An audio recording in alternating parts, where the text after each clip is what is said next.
60 రోజుల్లో మీతో ఇంగ్లీష్ అద్భుతంగా మాట్లాడిస్తాం. వెంటనే కాల్ చేసి జాయిన్ అవ్వండి.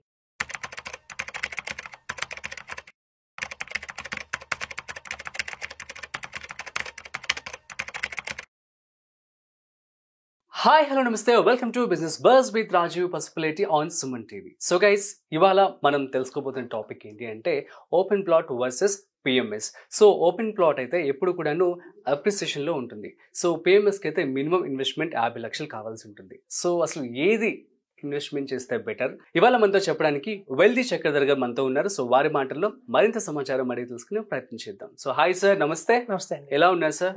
Yeah fine. సో చెప్పండి, క్వశ్చన్ అర్థమైంది కదా? సో ఇప్పుడు మనకి ఓపెన్ ప్లాట్ అంటే ఎప్పుడు కూడా అప్రిసియేషన్ ఉంటుంది వర్సెస్ పిఎంఎస్.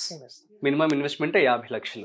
సో ఏమంటారు? ఇప్పుడు యాక్చువల్ గా చూడండి, ఓపెన్ ప్లాట్స్ అనేసరికి 3 కేటగిరీస్ లో ఉంటాయి. అవును. అంటే ఇప్పుడు చూడండి, ఒక సర్కిల్ గీసామనుకోండి, ఇన్సైడ్ ద సిటీ అంటారు. అంటే సిటీ లోపల మన పక్కన ఆల్రెడీ కుక్కడపల్లి కావచ్చు, కొండాపూర్ కావచ్చు, ఇట్లాంటి సరౌండింగ్స్ లో సిటీ నెంబర్ 1 అంటారు సర్కిల్. అవును. కొంచెం అవుట్స్కట్, ఇంకా చాలా దూరం, సిటీకి చాలా దూరం.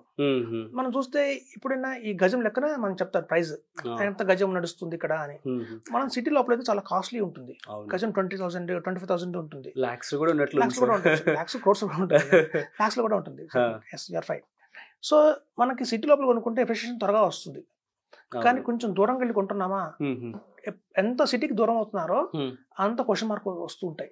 అంటే అక్కడ ల్యాండ్ పెరుగుతుంది పెరగదా, మనం అనుకున్న రేపు పొద్దున ఫ్యూచర్ లో అక్కడ ఏదన్నా డెవలప్మెంట్ జరుగుతుంది జరగదా.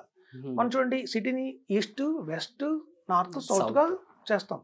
డెవలప్మెంట్ సౌత్ లో అవుతుంది అనుకుంటే నార్త్ లో అవుతుంది. మనం కొంటాం ఈస్ట్ లో డెవలప్మెంట్ అవుతుందని, కానీ వెస్ట్ లో డెవలప్మెంట్ జరుగుతుంది. అది పప్పులో కాలేసాం అనుకుంటాం. సో ఇట్లాంటి అంబిగ్యూటీ ఉంటుంది అనమాట. ఎందుకంటే చూడండి, రియల్ ఎస్టేట్ ఎప్పుడు కూడా పొలిటికల్ కి లింక్ అయి ఉంటుంది. ఏ పొలిటీషియన్ వస్తారో ఆ పొలిటీషియన్ వాళ్ళకి సంబంధించిన ప్లేస్ లో పెంచుకుంటూ వెళ్తారు. అది కూడా అన్సర్టిటీ ఉంది. సో ఎందుకంటే మన దగ్గర చాలా మంది ఇన్వెస్టర్స్ వస్తుంటారు. సార్ మేము కొన్ని 10 ఏళ్ళు అయింది, ఏం పెరగలేదు, అప్పుడు ఎంత ఉంది ఇప్పుడు అదే ఉంది, అక్కడ రోడ్లు వస్తాయన్నారు, టవర్స్ వస్తాయన్నారు, ఏం రాలేదు. ఎందుకంటే విజనరీ వస్తుందేమో అని మనం కొనుక్కుంటాం, రావచ్చు రాకపోవచ్చు. సో అట్లాంటి ప్రాబ్లమ్స్ అన్ని కూడా మనకి రియల్ ఎస్టేట్ లో ఉంటాయి, ల్యాండ్ లో ఉంటాయి. వేరే పిఎంఎస్ చూస్తే, పోర్ట్ఫోలియో మేనేజ్మెంట్ సర్వీసెస్ చూస్తే, అది security exchange board of India కంట్రోల్లో ఉంటుంది. ఆల్రెడీ మంచి ఫండ్ హౌసెస్ ఏవైతే ఉంటాయో, లైక్ మోతిలాల్ ఓస్వాల్ కావచ్చు, ఐసిఐసిఐ కావచ్చు, హెచ్డిఎఫ్సి వాళ్ళు కావచ్చు, ఎస్బీఐ కావచ్చు, అలా మంచి ప్రామినెంట్ కంపెనీస్ ఏవైతే ఉంటాయో వాళ్ళే రన్ చేస్తారు. So instead of mutual funds కంటే కూడా పిఎంఎస్ కొంచెం బెటర్ ఆప్షన్ ఉంటుంది. ఎందుకంటే ఇందులో పోర్ట్ఫోలియో కన్సాలిడేటెడ్ గా వస్తుంది అనమాట. ఓన్లీ 20 స్టాక్స్ ఏ ఉంటాయి. చూడండి, మనకి రిచ్ అవ్వాలంటే చూడండి, ఒక వారన్ బఫెట్ కావచ్చు, రాకేష్ జుంజున్వాలా కావచ్చు, వీళ్ళందరూ ఎన్ నెంబర్ ఆఫ్ షేర్స్ కొని రిచ్ అవ్వలేదు. 100 షేర్లు కొనాలి కాన్సెప్ట్ కాదు. కొన్ని ఏవైనా క్వాలిటీ కొనాలి, స్ట్రాంగ్ కంపెనీస్ కొనాలి. అవి హార్డ్లీ 10 అయినా ఉండొచ్చు, 10 కంపెనీస్ చాలు హార్డ్లీ.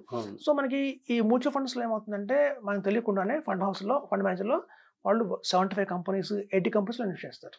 ఎందుకంటే వాల్యూమ్ ఎక్కువ ఉంటుంది అక్కడ. అంటే ఒక్కొక్క ఫండ్ హౌస్ లో తీసుకుంటే, మీరు ఒక ఫండ్ తీసుకుంటే అందులో 10,000 crores ఉంటుంది.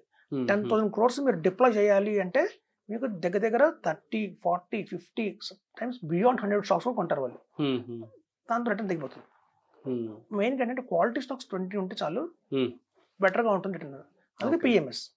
చూడండి, స్టాక్ మార్కెట్ లో లిస్ట్ అయినవి 5,000 స్టాక్స్ ఉంటే, ఆ 5,000 స్టాక్స్ లో నుంచి మ్యూచువల్ ఫండ్స్ వాళ్ళు 150 స్టాక్స్ ఫిల్టర్ చేస్తారు. ఆ 150 స్టాక్స్ లో ఇన్వెస్ట్ చేస్తారు.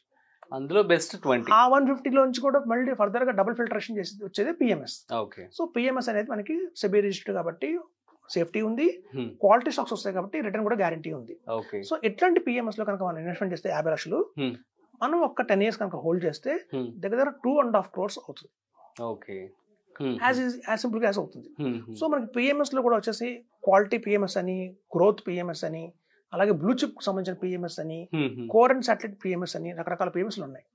సో మేము జనరల్ గా ఏం చేస్తూ ఉంటామంటే, మా ఇన్వెస్టర్స్ కి వాళ్ళు పెట్టి 50 lakhs ఎప్పుడైతే 1 crore అవుతుందో వెయిట్ చేస్తాం. 4.5 years కి 1 crore అవుతుంది. 1 crore అయినప్పుడు అందులో నుంచి ఇంకో 50 lakhs తీసి వేరే పిఎంఎస్ లో ఇన్వెస్ట్ చేస్తాం. ఫస్ట్ కనుక మేము గ్రోత్ పిఎంఎస్ లో ఇన్వెస్ట్ చేయించామనుకోండి, ఈసారి 1 crore వచ్చిన తర్వాత వాల్యూ పెరిగిన తర్వాత అందులో 50 lakhs చేసి వాల్యూ పిఎంఎస్ లో ఇన్వెస్ట్మెంట్ చేస్తాం. ఈ రెండు కూడా మళ్ళీ 1 crore అవుతాయి. మళ్ళీ అందులో 50 lakhs తీసుకొని కోర్ అండ్ సాటిలైట్ పిఎంఎస్, అట్లా 3 to 4 పిఎంఎస్ లో మనం డైవర్సిఫై చేస్తాం. ఎందుకంటే మార్కెట్ లో ఎప్పుడు దేనికి మంచి భూమి వస్తుందో చెప్పలేము. అవును. సో మనం అలా 3 to 4 PMS లో కనుక ఇన్వెస్ట్మెంట్ చేసుకుని ఒక 10 years కనుక వెయిట్ చేస్తే 2.5 CR to 3 CR దాకా మనం తెచ్చుకోవచ్చు. ఓకే. ఇలా ల్యాండ్ లో పెడితే ప్రాబ్లం ఏంటంటే Open మనకి plot. మనం అనుకున్నట్టుగా అక్కడ రాకపోతే మనకి క్వశ్చన్ మార్క్. ఎక్కడ వేసిన గోగులు అక్కడే ఉన్నట్టుగా ఆ ల్యాండ్ ప్రైస్ పెద్దగా ఏం పెరగదండి. ఇన్ఫ్లేషన్ ప్రకారం ఏదైనా పెరిగితే హార్డ్లీ పెరగచ్చేమో తప్ప అబ్నార్మల్ గా పెరగదు. అబ్నార్మల్ గా పెరగాలి అంటే మనకి చూస్తే అక్కడ హాస్పిటల్స్ రావాలి, కాలేజీలు రావాలి, టెంపుల్స్ రావాలి, మల్టీ స్పెషాలిటీ హాస్పిటల్స్ రావాలి, అంతా ఒక మాల్స్ రావాలి, అన్ని వచ్చి మెట్రో రైలు అన్ని వస్తే అప్పుడు పెరుగుతుంది. సో అవన్నీ రావడానికి వస్తుందా రాదని క్వశ్చన్ మార్క్ ఉంటుంది. So let us say according to the inflation ప్రస్తుతం ఒక 50 లక్షల రూపాయలు ఒక ప్లాట్ పలుకుతుంది అంటే 20 ఏళ్లలో ఎలా ఉండొచ్చు అంటారు? సో సేమ్ అమౌంట్ మనం అందులో ఇన్వెస్ట్మెంట్ చేస్తాం. 1 CR కంటే రావట్లేదండి యాక్చువల్ డబుల్ కూడా రావడం. ఈవెన్ 20 years later కూడా 20 years later కూడా. ఎందుకంటే మన దగ్గర వీటి చూస్తే అవుట్స్కట్స్ లో కొంటే అంతగా పెరగదండి. ఇన్సైడ్ సిటీ కొంటే ఆల్రెడీ ప్రైసెస్ హైలో ఉంటాయి. హైలో ఉన్న ప్రైసెస్ మన అప్రిషియేషన్ ఎక్కువ రాదు. మనకి సేవ్ కొన్నామని చెప్పి చూడండి, ప్రతి ఒక్క ఇన్వెస్ట్మెంట్ నేను చెప్పేది ఏంటంటే మా ఇన్వెస్టర్స్ అందరికీ కూడా LRS ఈ 3 ఉన్నాయా లేవా చూసుకొని చెప్తాం. LRS ఇది చాలా చాలా ఇంపార్టెంట్ ప్రతి ఒక్క ఇన్వెస్ట్మెంట్ కి. L అంటే లిక్విడిటీ, అంటే మీరు చిటికలో అమ్మాలి దాన్ని. మీరు ఏమైనా ల్యాండ్ కొన్నారు 50 lakhs పెట్టి, రేపు పొద్దున్న మీకు ఎవరైతే ఏజెంట్ అమ్మాడో మళ్ళీ వాడినే పిలిచి నేను అమ్ముతాను అనుకుంటే మీకు ఆ రేట్ రాదు. లేదు సార్ అంత రేట్ ఎక్కడ ఉంది అంటారు. అమ్మేటప్పుడు ఒక రేట్ చెప్తారు, ఇంకో రేట్ చెప్తారు వాళ్ళు. సారీ సార్ అమ్మడం దొరకదు కష్టం అంటారు. అంటే మీరు విత్ ఇన్ సెకండ్స్ లో విత్ ఇన్ మంత్ అమ్మలేరు, విత్ ఇన్ ఇయర్ అమ్మలేరు, విత్ ఇన్ 2 years తర్వాత కూడా అమ్మలేరు. మీరు కనుక బాగా ఎమర్జెన్సీ ఉంది మీకు నీడ్ అంటే మాత్రం దాన్ని అడ్వాంటేజ్ తీసుకుంటారు. అడ్వాంటేజ్ తీసుకుని సహం రేట్లో ఇస్తే తీసుకుంటా ఉంటారు. సో ఇట్లాంటివన్నీ ఇష్యూస్ మనకి ఇందులో అంటే లేదు. లిక్విడిటీ అనేది 0 ల్యాండ్ లో చెప్పొచ్చు. నెక్స్ట్ వచ్చే రిటర్న్ అనేది క్వశ్చన్ మార్క్, పెరగచ్చు పెరగకపోవచ్చు, గ్యారెంటీ లేదు.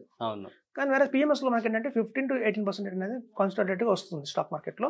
మనం కనుక 5 years ప్లస్ హోల్డ్ చేస్తే సో రిటర్న్ బాగుంది. ఇంకా సేఫ్టీ చూడండి, ఇవాళ మొత్తం కోర్టులో సివిల్ కేసెస్ లో 80% కేసెస్ ల్యాండ్ సంబంధించి ఉంటాయి లిటిగేషన్. అందులో మీకు అసలు అది లేదంటారు, సరిగ్గా డాక్యుమెంటేషన్ లేదంటారు, లింక్ డాక్యుమెంట్ లేదంటారు, మీరే ఓనర్ అంటారు. చాలా క్వశ్చన్స్ అయితే వస్తుంటాయి. ప్రతి ఒక్క కేసెస్ కూడా మనకి ల్యాండ్ సంబంధించి ఉంటాయి. సేఫ్టీ తక్కువ. సో వేరే మనకి PMS లో సెక్యూరిటీ బోర్డ్ ఆఫ్ ఇండియా కంట్రోల్లో ఉంటాయి కాబట్టి ట్రాన్స్పరెన్సీ ఉంటుంది. కాబట్టి డే 1 నుంచి కూడా నేను చూపిస్తాను. సో మీ పేరు ఇచ్చిన అమౌంట్తో నేను రిలయన్స్ షేర్ కొన్నానా, లేకపోతే ICICI బ్యాంక్ షేర్ కొన్నానా, HDFC బ్యాంక్ షేర్ కొన్నాను అని చెప్పి క్రిస్టల్ క్లియర్ మీకు ఇస్తాను కాబట్టి లిస్ట్ ఇస్తాను కాబట్టి తెలుస్తుంది. ఓకే నా క్వాలిటీ స్టాక్స్ వీళ్ళు కొన్నారు కాబట్టి ఈ స్టాక్ మీద నమ్మకం ఉంది. ఫ్యూచర్ లో ITC కావచ్చు, కోల్ ఇండియా కావచ్చు, రెండు మంచి మంచి స్టాక్స్ ఉంటాయి. సేఫ్టీ ఉంటుంది. సో LRS ఈ 3 కూడా మనకి PMS కి ఉంటాయి తప్ప ఈ ల్యాండ్ కి మనకి లేవు కాబట్టి అంత రికమెండబుల్ కాదని చెప్తాను. Okay, super sir, thank you so much. So guys అర్థమైంది కదా. So open plot versus PMS.